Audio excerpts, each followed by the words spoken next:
ចាទុករយឆ្នាំកូនខ្មែរចងចាំនេះជាបណ្ដាំរឿងដ៏ខ្លោចផ្សាឈើកាត់បាភ្នំទាវយំផ្ដាំថាគុំអាងមេបាបងខំកូនស្រី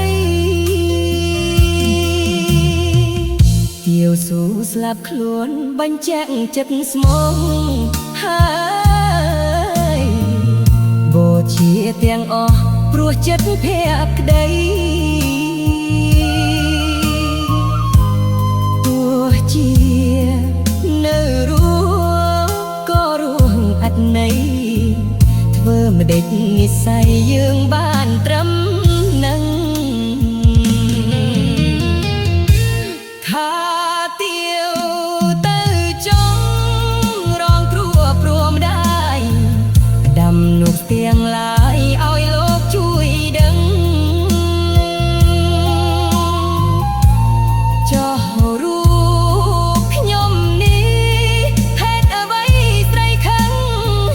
ទាំងបងមិនដឹងថាខុសអ្វីឡើយយើងបានជួបគ្នាក្នុងគ្រាចូលឆ្នាំ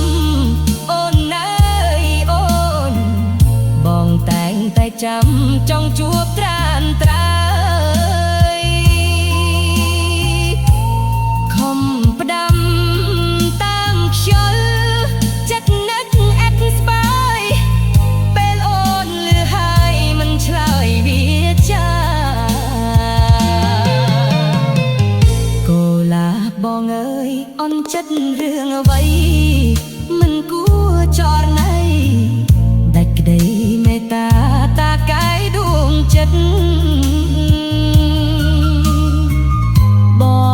ងពិតស្នេហាសូមកាយគុណនិថា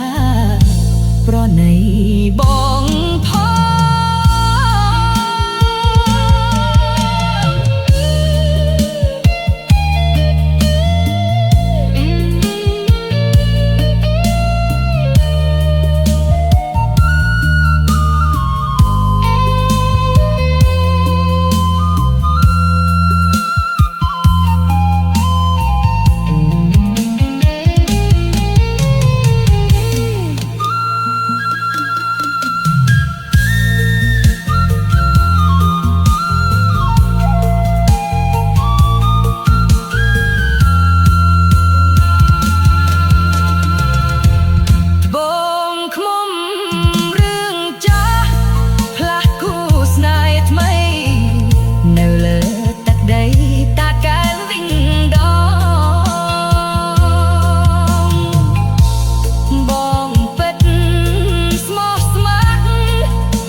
ជួព្រួបស្រស់វិស័យ